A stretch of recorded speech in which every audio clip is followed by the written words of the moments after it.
kita bersatu dalam doa. Kami bersyukur ya Tuhan, kami memiliki Allah seperti Engkau. Allah yang selalu ada untuk setiap kami. Allah yang bisa menjadi tempat kami bersandar dan berharap. Allah yang selalu ada ketika kami berjalan di dalam kegelapan. Dan hari ini Tuhan, kami rindu mendengarkan kebenaran firman Tuhan. Dan biarlah sekali lagi firman Tuhan menerangi kehidupan setiap kami. Sehingga kami tahu kemana kami harus berjalan dan melangkah. Sehingga kami tahu kami harus melakukan sesuatu bagi kemuliaan nama Tuhan. Berkati setiap kami Tuhan yang mendengar, bahkan hamba-Mu juga yang menyampaikan. Kiranya ada di dalam anugerah dan pertolongan daripada Tuhan. Demi Kristus Yesus Allah kami yang hidup, kami berdoa. Amin. Selamat siang Bapak Ibu Saudara yang terkasih dalam Tuhan. Selamat siang. Ya. Kita bersyukur sekali kalau hari ini Bapak Ibu Saudara kita boleh datang ke rumah Tuhan dan diberikan sebuah kesempatan untuk berbahagia mendengarkan kebenaran firman Tuhan. Hari ini saya akan membacakan satu bagian firman Tuhan dari Mazmur 43 kepada kita semua. Berilah keadilan kepadaku ya Allah, dan perjuangkanlah perkaraku terhadap kaum yang tidak saleh. Luputkanlah aku dari orang penipu dan orang curang. Sebab Engkaulah Allah tempat pengungsianku. Mengapa Engkau membuang aku? Mengapa aku harus hidup berkabung di bawah impitan musuh? Suruhlah terang-Mu dan kesetiaan-Mu datang, supaya aku dituntun dan dibawa ke gunung-Mu yang kudus dan ke tempat kediaman-Mu. Maka aku dapat pergi ke mezbah Allah, menghadap Allah yang adalah sukacita dan kegembiraanku, dan bersyukur kepadamu dengan kecapi, ya Allah, ya Allahku. Mengapa engkau tertekan, hai jiwaku, dan mengapa engkau gelisah di dalam diriku? Berharaplah kepada Allah, sebab aku bersyukur lagi kepadanya, penolongku dan Allahku. Bapak Ibu Saudara, diperlakukan dengan baik adalah dambaan banyak orang. Karena itu kita senang sekali ketika kita datang ke restoran, lalu kita dilayani dengan baik di sana. Kita disambut dengan ramah, lalu kemudian kita diberikan senyuman yang indah, dan kita bisa makan dengan nyaman di sana. Kita senang sekali. Tetapi Bapak Ibu Saudara, ketika kita membayar bil, lalu kita melihat bil kita, kemudian didapati di sana ada 2 hidangan yang tidak kita pesan ada di dalam bil itu. Mungkin suasana hati kita mulai berubah Bapak Ibu Saudara. Mungkin kita mulai kecewa. Lalu kemudian kita mengajukan banding kepada kasir itu. Bu atau Kak, ini saya tidak pesan ini. Saya tidak pesan hidangan ini. Bisa tolong dirubah bilnya? Bapak Ibu Saudara, adalah sukacita kalau kemudian bil itu diganti dan kita membayar sebagaimana harusnya kita bayar. Bapak Ibu Saudara, pernahkah kita diperlakukan dengan tidak adil di dalam kehidupan kita? Ketika kita berkata benar, tetapi kemudian dianggap berbohong. Ketika kita bekerja dengan serius, tetapi orang bilang kita sedang bermain. Ketika kita menjaga integritas Bapak Ibu Saudara, kemudian kita dicurigai dan disalahpahami oleh banyak orang. Ketika kita tulus menolong, kita dianggap punya maksud tersembunyi. Ketika berusaha hidup benar, tetapi justru disingkirkan oleh orang-orang yang tidak takut akan Tuhan. Di dalam momen itu, kita merasa kita ada di dalam kegelapan di dalam kehidupan setiap kita. Karena apa yang sedang kita usahakan tampak percuma dan seakan ketidakadilan menjadi menang, Bapak Ibu Saudara. Hari ini kita akan belajar dari pemazmur. Pemazmur yang sedang mengalami ketidakadilan juga. Di dalam Mazmur 43 yang tadi kita baca, Bapak Ibu Saudara. Pemazmur ini mengalami fitnah. Dia dijatuhkan, dihianati oleh orang-orang yang tidak saleh, bahkan oleh bangsanya sendiri. Tapi yang luar biasa, dia tidak menyerah, Bapak Ibu Saudara. Dia memilih sebuah jalan yang benar. jalan yang bisa kita pilih juga hari ini. Bapak Ibu Saudara, kita akan melihat apa saja yang dilakukan oleh pemazmur saat dia mengalami ketidakadilan. Dan biarlah itu juga dapat kita lakukan. Yang pertama Bapak Ibu Saudara, dia menyerahkan ketidakadilan itu kepada Tuhan. Dikatakan di ayat yang pertama, berilah keadilan kepadaku ya Allah, katanya. Berilah keadilan kepadaku ya Allah, perjuangkanlah perkaraku terhadap bangsa yang tidak saleh. Bapak Ibu Saudara, di dalam pekatnya gelap yang dialami oleh pemazmur berseru dengan sebuah kejujuran di dalam hatinya. Dia meminta kepada Tuhan, Tuhan tolong bela aku. Bapak Ibu Saudara, pemazmur tidak berbicara dengan suara yang lembut di malam hari di dalam doanya. Tetapi dengan sebuah jeritan yang besar di dalam dirinya. Karena dia sedang diperlakukan dengan tidak adil oleh orang-orang di sekelilingnya. Oleh bangsa-bangsa yang tidak saleh. Dia ditipu, dicurangi, dijatuhkan secara sosial, secara politik, bahkan rohani. Di tengah-tengah kondisi yang demikian, Bapak Ibu Saudara, pemazmur berkata, berilah keadilan kepadaku. Bapak Ibu Saudara, kalau kita mendalami kata keadilan, Bapak Ibu Saudara, kita akan mendapati bahwa keadilan juga berarti bisa memutuskan perkara, atau menghakimi, atau memberikan keadilan sebagai seorang hakim. Bapak Ibu Saudara, pemazmur di dalam kalimat ini tidak meminta kepada Tuhan untuk Tuhan hukum orang lain. Orang itu jahat kepadaku Tuhan. Tidak demikian Bapak Ibu Saudara. Pemazmur tidak menjadikan Tuhan sebagai algojo setiap kita Bapak Ibu Saudara. Bukan juga mengadu ke orang-orang di sekeliling. Lalu mengumpulkan sekutu. Mengumpulkan orang-orang yang sama disakitinya oleh orang itu. Kemudian kita menyusun strategi balas dendam. Tidak demikian Bapak Ibu Saudara. Alih-alih balas dendam, dia berseru kepada Tuhannya. Datang kepada Tuhan dengan rendah hati. Sebagai seorang yang sedang mencari keadilan kepada hakim yang sejati.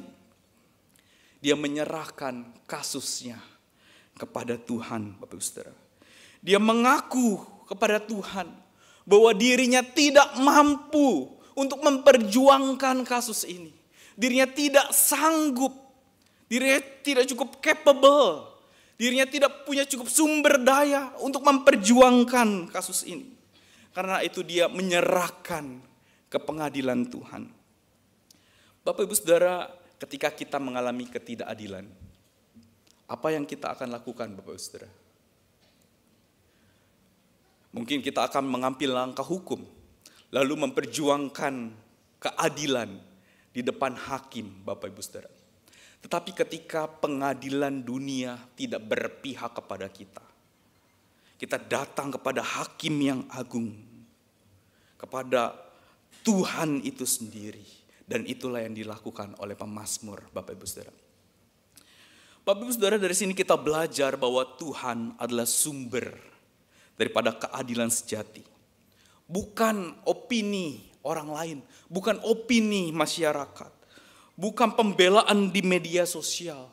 Dia adalah pengacara kita, dia adalah pembela kita, dan dia yang memperjuangkan perkara kepada setiap kita. Ketika kita merasa dijatuhkan Bapak Ibu, ketika kita merasa tidak adil, datanglah terlebih dahulu kepada Tuhan. Bukan ke meja debat, bukan ke media sosial, bukan dengan amarah menghampiri orang dengan ingin membalas secara pribadi. Selagi ada Tuhan, masih ada harapan meskipun jalan itu gelap.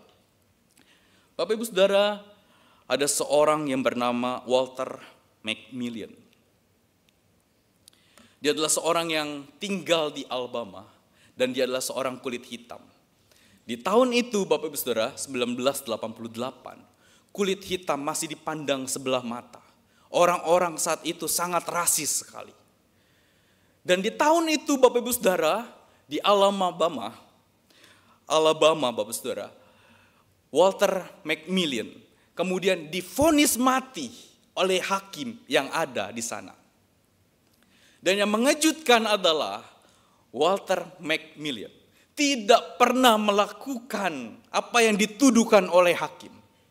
Hakim menuduh bahwa Walter McMillian membunuh seorang wanita kulit putih.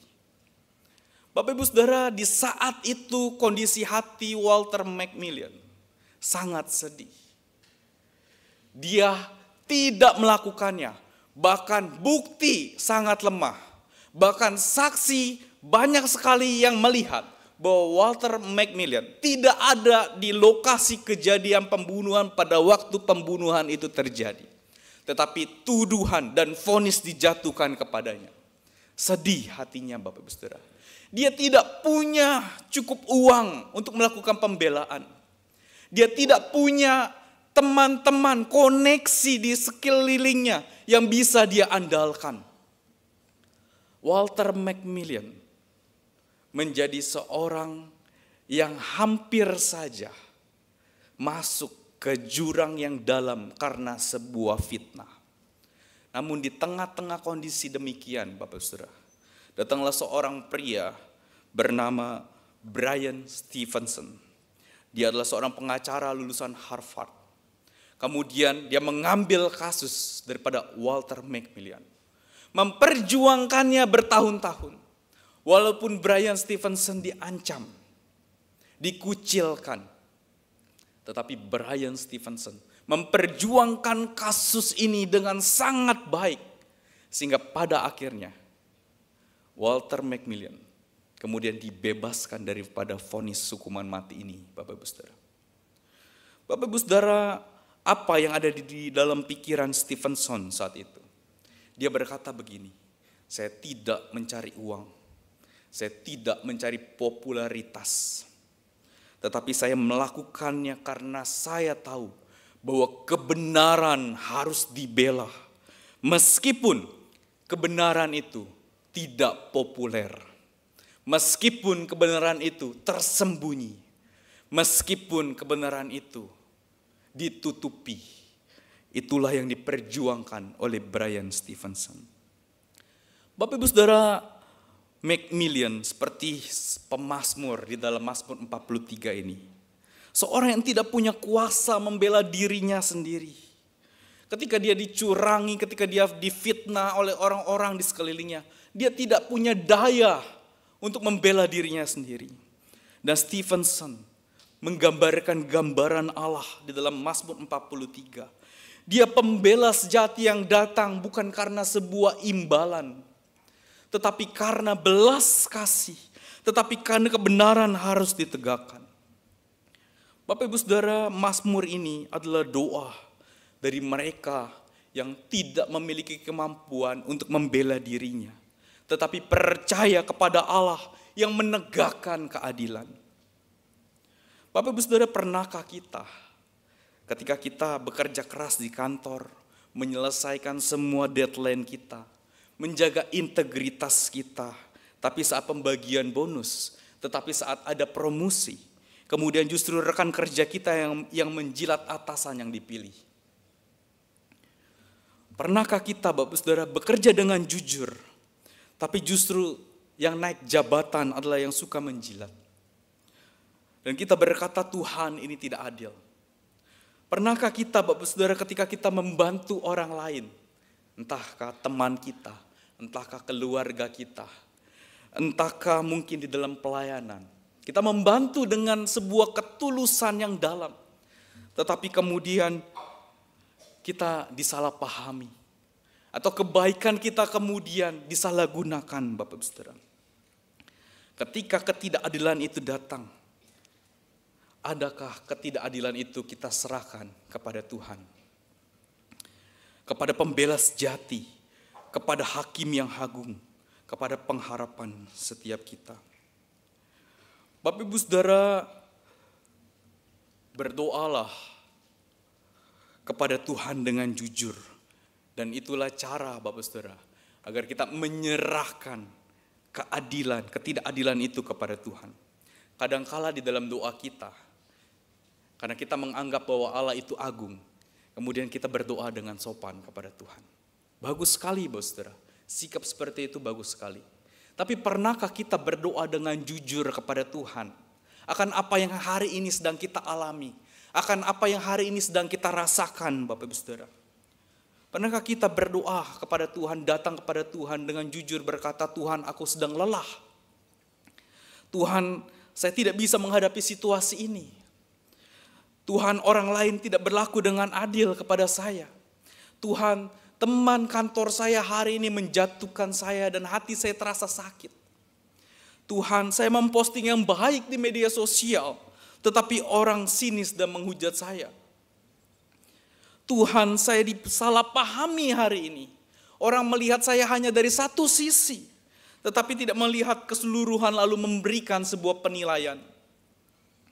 Berkatalah jujur kepada Tuhan, Bapak Saudara. Apa yang hari ini sedang kita alami, datanglah kepada Tuhan dengan sebuah kejujuran. Yang kedua, Bapak Ibu Saudara, belajarlah menyerahkan ketidakadilan kepada Tuhan dengan berhenti mencoba membuktikan diri kepada manusia, kepada orang yang tidak pernah puas. Bapak Ibu Saudara, kita tidak perlu membela diri di hadapan orang yang tidak mau mendengar kita. Serahkan itu kepada Tuhan. Kadangkala ketika kita menghadapi ketidakadilan, ego kita, secara ego, kita ingin membuktikan kepada orang lain bahwa kita tidak melakukan itu. Tetapi sesungguhnya Bapak Ibu Saudara, validasi daripada Tuhan.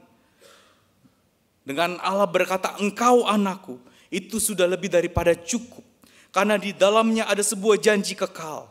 Untuk apa Bapak Ibu Saudara diakui oleh manusia, tetapi tidak diakui oleh Allah? Pilihlah untuk diakui oleh Allah lebih daripada kita ingin diakui oleh manusia. Yang terakhir, Bapak Saudara, buatlah keputusan untuk mengampuni setiap hari. Katakan di dalam masa-masa sulit, di dalam sakit hati dan kepahitan kita, hari ini aku tidak ingin menyimpan dendam. Aku akan mempercayakan ketidakadilan kepada Tuhan. Bukan karena mereka layak untuk dimaafkan, tetapi karena kita sudah dimaafkan terlebih dahulu oleh Tuhan Yesus melalui karyanya di atas kayu salib. Dan kita layak untuk hidup di dalam damai sejahtera yang Tuhan sediakan bagi setiap kita yang ada di dalam Kristus Yesus. Tetapi karena kasih Kristus juga layak memenuhi hati kita. Bukan amarah yang ada di dalam hati kita. Bukan dendam, bukan kepahitan. Tetapi biarlah sukacita Kristus itu yang memenuhi hati setiap kita. Bapak Ibu Saudara, izinkan saya bertanya di akhir poin pertama ini. Hari ini siapa yang membuat kita merasa disakiti, dihianati, atau diremehkan? Jangan bawa nama mereka ke dalam grup WhatsApp atau ke story media sosial kita. Bawa nama mereka ke dalam doa kita. Bilang sama Tuhan, Tuhan, aku serahkan orang ini. Aku serahkan ketidakadilan ini. Aku serahkan perkara ini. Aku tidak kuat, tetapi Engkau kuat. Bela aku, Tuhan. Dan percayalah, Tuhan tidak pernah lalai membela anak-anaknya. Yang kedua, Bapak Ibu Saudara, apa yang harus kita lakukan ketika ketidakadilan itu datang? Yang kedua, meminta bimbingan terangnya. Di ayat ketiga berkata begini, suruhlah terangmu dan kesetiaanmu datang, supaya aku dituntun dan dibawa ke gunungmu yang kudus dan ke tempat kediamanmu. Bapak Ibu Saudara, setelah menyerahkan ketidakadilan kepada Tuhan, pemazmur kemudian tidak berhenti sampai di situ. Ia tidak berkata, Tuhan tolong saya, lalu kemudian pemazmur bertindak dengan sesuka hati, membalas dendam, mengatur strategi dan lain-lain, Bapak Saudara. Tidak demikian. Tetapi pemazmur kemudian berkata, suruhlah terangmu dan kesetiaanmu datang, supaya aku dituntun dan dibawa ke gunungmu yang kudus dan ke tempat kediamanmu. Kata suruhlah itu juga dapat berarti utuslah atau kirimlah atau suruhlah pergi, Bapak Ibu Saudara. Pemazmur tidak bilang sama Tuhan agar terang itu dilahirkan dari dirinya sendiri, tetapi justru meminta kepada Tuhan agar terang itu diutus sebagai penolong ilahi kepada dirinya. Sebenarnya Bapak Saudara, ini adalah sebuah doa yang penuh dengan ketergantungan. Tuhan, kirimlah penolong untuk aku. Aku tidak bisa menciptakan terang itu sendiri. Aku tidak bisa menemukan jalan di depanku. Kirimlah terang-Mu, Tuhan. Kata terang sendiri, Bapak Saudara, itu melambangkan akan petunjuk, melambangkan kebenaran. Dan di dalam perjanjian lama, melambangkan simbol kehadiran Allah yang menyatakan jalan kehidupan, Bapak Ibu Saudara. Karena itu sebuah firman yang terkenal berkata, firman-Mu adalah pelita bagi kakiku. Terang Tuhan mampu menunjukkan jalan kepada setiap kita. Tuhan, terang Tuhan Bapak Ibu Saudara, bukan hanya sebagai sebuah hiburan di dalam kegelapan. Terang Tuhan bukanlah sebuah kelap-kelip, hiasan, modifikasi. Terang Tuhan Bapak Saudara adalah sebuah navigasi di dalam kekelaman. Yesus itu adalah terang itu sendiri Bapak Saudara, yang akan mengarahkan kita di dalam jalan menuju keselamatan, yang tidak akan pernah melepaskan setiap kita dari genggaman tangannya. Yang ketika kita mengikuti terang Kristus, kita pasti diselamatkan. Karena itu Bapak Saudara, kadangkala kita tidak hanya butuh kelegaan. Banyak orang hanya mencari kelegaan di dalam kegelapan, takut dia butuh terang supaya lega dirinya. Tetapi Bapak Ibu Saudara, kita butuh arahan di samping kelegaan. Kita butuh arahan. Bapak Ibu Saudara, kadangkala di saat kita terluka, disakiti, kita bisa terseret berjalan di dalam sebuah kegelapan yang pekat. Kita bisa terjebak di dalam jalan balas dendam, amarah, keputusan emosional. Sebab itulah kita butuh terang dan kebenaran daripada Tuhan memimpin hidup kita. Bayangkan Bapak Ibu Saudara, kalau kita sedang nyetir di tol malam-malam. Jangan bayangkan kita nyetir di tol dalam kota Bapak Saudara, lampunya terang. Bayangkan kita sedang menyetir ke tempat yang jauh, di mana jalan itu, jalan tol itu tidak memiliki penerangan yang cukup, gelap. Lalu di tengah-tengah kegelapan itu, kemudian turunlah kabut yang sangat pekat, Bapak Ibu Saudara. Apa yang akan kita lakukan di saat itu? Kita tidak tahu apa yang ada di depan. Apakah tikungan tajam, ataukah turunan, ataukah tanjakan, atau ada jurang yang dalam di depan kita. Kita tidak tahu, Saudara. Yang kita lakukan di masa-masa seperti itu, kita pelankan kendaraan kita. Kita nyalakan lampu jauh dan lampu kabut kita. Kita ikuti marka jalan yang ada di samping kita. Begitu juga dengan kehidupan kita, Bapak Saudara. Waktu kabut masalah datang, jangan ngebut dengan emosi kita. Tenang, minta Tuhan hadir untuk nyalakan terangnya. Bapak Ibu Saudara, apa artinya meminta terang Tuhan memimpin kehidupan setiap kita? Apa artinya meminta terang Tuhan memimpin kehidupan kita? Artinya Bapak Ibu Saudara, kita berhenti ambil keputusan besar saat emosi sedang tinggi. Jangan marah-marah di WA, lalu tulisannya pakai caps lock besar-besar. Jangan Bapak Saudara. Jangan kemudian lagi ketika emosi tinggi, kita menulis surat resign dan mengajukan resign. Jangan Bapak Saudara. Jangan memikirkan sebuah cara untuk membalas dendam. memikirkan strategi yang tidak sehat untuk bersaing. Jangan Bapak Ibu Saudara. Doa kepada Tuhan, datang kepada Tuhan. Tuhan, terangmu lebih jelas dari emosiku. Minta pertolongan Tuhan. Selanjutnya Bapak Ibu Saudara, baca firman Tuhan. Ikuti apa kata Tuhan, bukan apa kata orang Bapak Ibu Saudara. Opini orang bisa berubah. Sebentar dia berkata A, besok dia berkata C. Orang bisa salah Bapak Ibu Saudara. Tidak selalu benar. Tetapi firman Tuhan tetap dari sekarang dan selama-lamanya.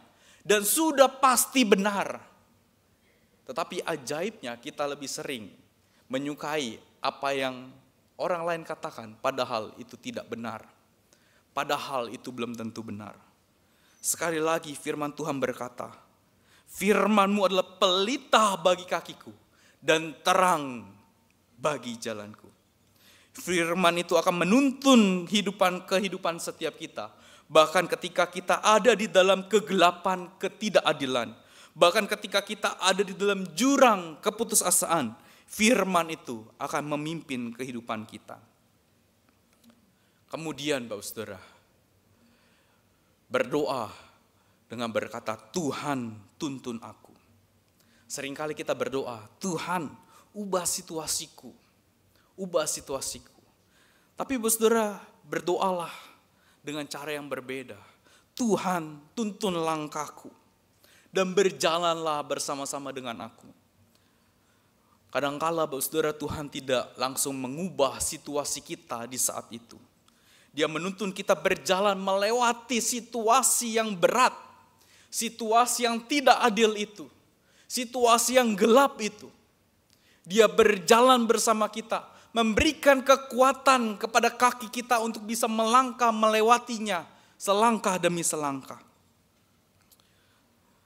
Di dalam hal ini Bapak Saudara, ada sebuah kesediaan untuk kita rela menggantungkan diri kita untuk dipimpin oleh Tuhan, bukan oleh emosi kita, bukan dengan cara pikir kita sendiri, tetapi dengan terang firman Tuhan. Bapak Ibu Saudara, izinkan saya bertanya sekali lagi, apa yang membingungkan kita pada hari ini? Mungkin kita bertanya, Tuhan, apakah aku harus ganti pekerjaan atau ganti bisnis yang sedang saya jalani saat ini? Tuhan, kenapa saya tidak dihargai di kantor atau di rumah? Tuhan, kenapa semua terasa gelap? Bapak Ibu Saudara, jangan terburu-buru mencari jawaban cepat, jawaban instan. Berdoa kepada Tuhan, minta Tuhan mengirimkan terangnya. Minta Tuhan menuntun kita dengan firman-Nya, agar setiap kita tidak tersesat oleh emosi setiap kita. Yang terakhir Bapak Ibu Saudara, apa yang harusnya kita lakukan di saat ketidakadilan datang? Yang terakhir adalah kita menyembah Tuhan.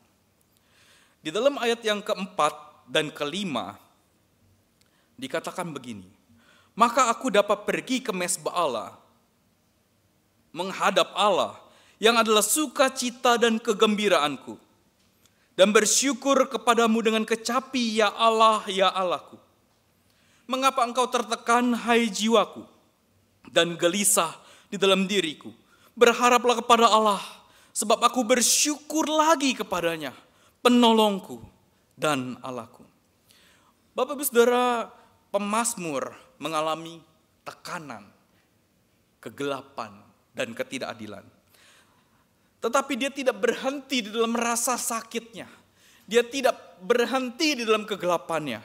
Dia memilih untuk kembali menyembah Tuhannya. Ini penting Bapak Saudara. Yang dilakukan pemazmur, dia tidak menyembah Tuhan di saat hidupnya terasa enak, di saat hidupnya terasa baik-baik saja, di saat pekerjaan dan bisnisnya lancar. Tidak demikian Bapak Ibu Saudara. Tapi saat kondisi hidupnya sedang sangat berat, dia memilih untuk menyembah kepada Tuhan. Dan yang luar biasa, saudara, pemazmur tidak menyembah Tuhan karena situasinya sudah berubah. Tidak, situasinya masih sama.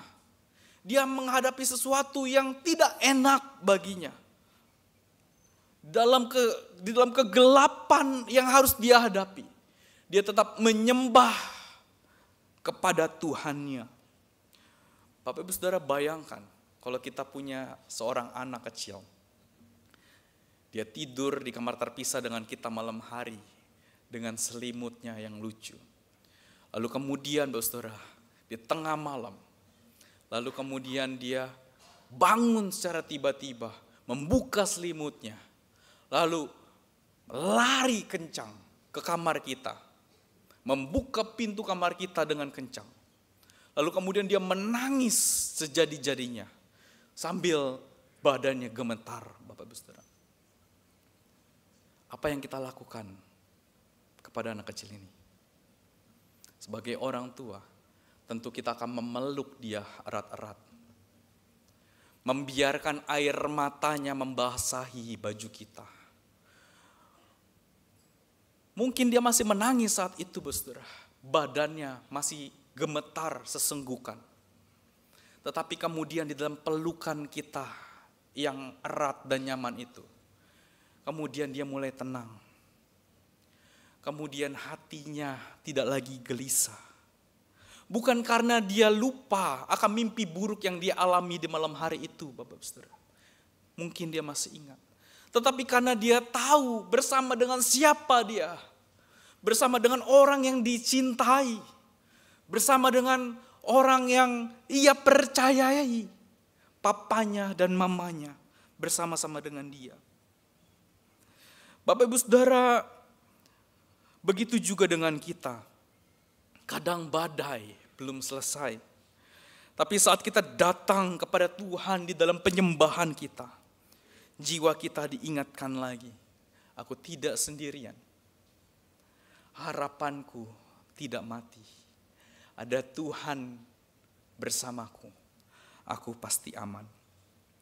Bapak Ibu Saudara, bagaimana caranya kita menyembah dan menaruh harapan kepada Tuhan di tengah-tengah pergumulan? Yang pertama, Bapak Saudara, sediakan waktu secara khusus untuk kita datang ke hadirat Tuhan. Bisa lewat nyanyian, bisa lewat firman, bisa lewat doa-doa pribadi kita. Jangan tunggu perasaan kita ingin menyembah baru kita datang menyembah Tuhan. Pilihlah untuk menyembah. Dialah pilihan utamaku ketika hariku terasa gelap. Aku ingin datang kepadanya dan menyembah kepadanya.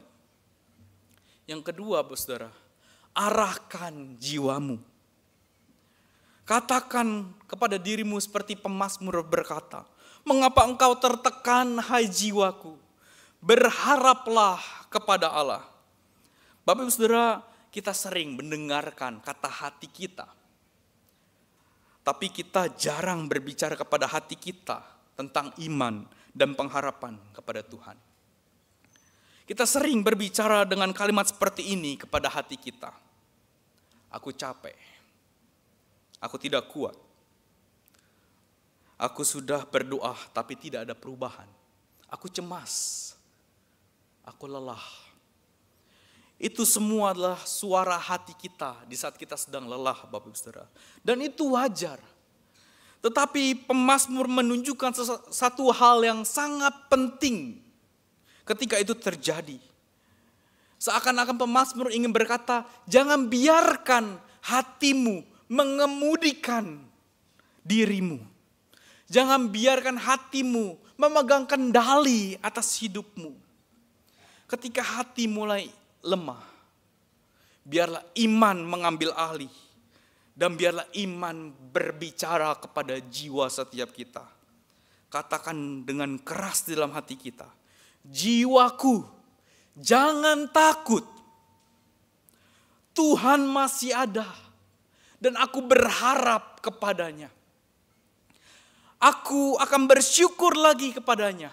Penolongku dan Allahku. Bapak Ibu Saudara, kata-kata ini adalah pengakuan bahwa dia adalah Allah yang kita imani dan Allah yang kita percayai. Selanjutnya Bapak Saudara, tetaplah bersyukur. Bahkan bila memungkinkan, tulislah alasan-alasan untuk bersyukur, walaupun alasan itu kecil. Aku masih hidup, aku masih bisa makan, aku masih punya komunitas rohani, aku masih memiliki pekerjaan, aku masih memiliki keluarga. Dan ketika kita menuliskan itu Bapak Saudara, kita diingatkan betapa Allah kita adalah Allah yang baik. Meskipun kondisi kita sulit, Tuhan tetap menyatakan kebaikannya dan kebaikannya tidak pernah berubah di dalam kehidupan setiap kita. Kebaikannya tidak pernah berhenti di dalam kehidupan kita. Dan biarlah kita dikuatkan lagi. Bapak Ibu Saudara, ketika kita datang ke gereja hari ini, mungkin kita datang dengan lelah, dengan pikiran yang kusut, dan dengan sebuah harapan yang hampir padam. Tapi ingatlah bahwa Tuhan tidak menunggu kita bahagia baru boleh datang menyembah. Tuhan mengundang kita walaupun kita berlinang dengan air mata. Tuhan menyediakan tangannya, bahunya, dirinya untuk kita bisa menghampiri. Bapak Ibu Saudara, di saat kita mulai menyembah, pengharapan mulai bersemi kembali. Sebab aku akan bersyukur kepada Allah, penolongku dan Allahku. Bapak Ibu Saudara, hidup ini memang tidak selalu adil. Kadang kita disakiti oleh orang yang seharusnya kita lindungi. Kadang kita dikhianati oleh orang yang pernah kita tolong sendiri. Kadang kabut tebal dan kita tidak tahu harus melangkah kemana. Tetapi Mazmur 43 mengajarkan kepada setiap kita 3 hal untuk kita bawa pulang hari ini. Jangan balas, tapi serahkan kepada Tuhan. Tuhan bisa membela kita lebih adil daripada siapapun, Bapak Ibu Saudara. Refleksikan pertanyaan ini. Apa luka atau ketidakadilan yang perlu saya serahkan kepada Tuhan hari ini? Yang kedua, Bapak Saudara, jangan bingung sendiri. Minta terangnya menuntun kita keluar daripada kebingungan. Refleksikan pertanyaan ini, Bapak Saudara. Di area mana saya butuh terang dan bimbingan Tuhan pada minggu ini? Ketika kita di kantor, ketika kita membuat keputusan, ketika kita di rumah, ketika kita harus berelasi, ketika kita harus mengambil pilihan-pilihan yang sulit, minta bimbingan dan daripada terang Allah.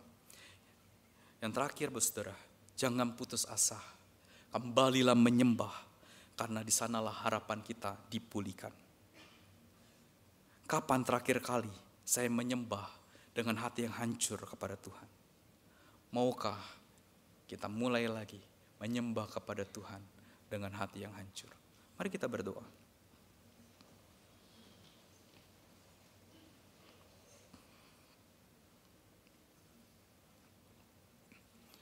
Bapak Ibu Saudara, mari hari ini setiap kita datang secara pribadi kepada Tuhan.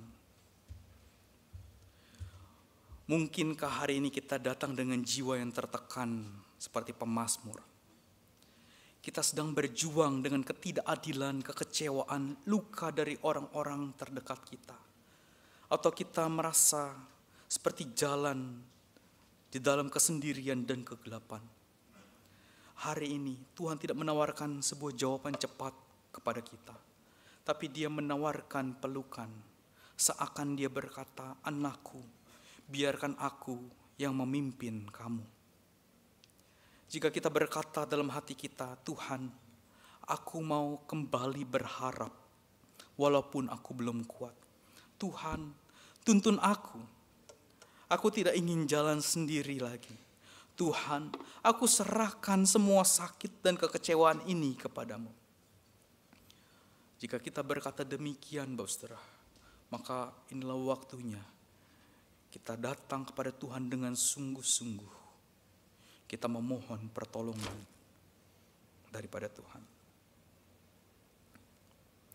Tuhan, kami datang kepadamu.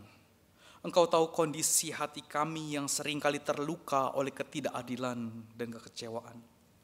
Kami berusaha mencoba untuk kuat, tetapi jiwa kami lelah.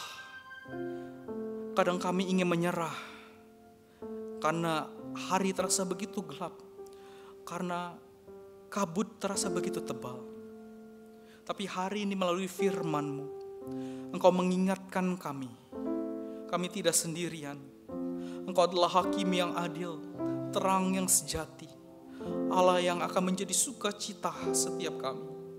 Kami bersyukur karena di tengah-tengah kabut kehidupan kami yang membingungkan ini, Engkau tetap menuntun setiap kami.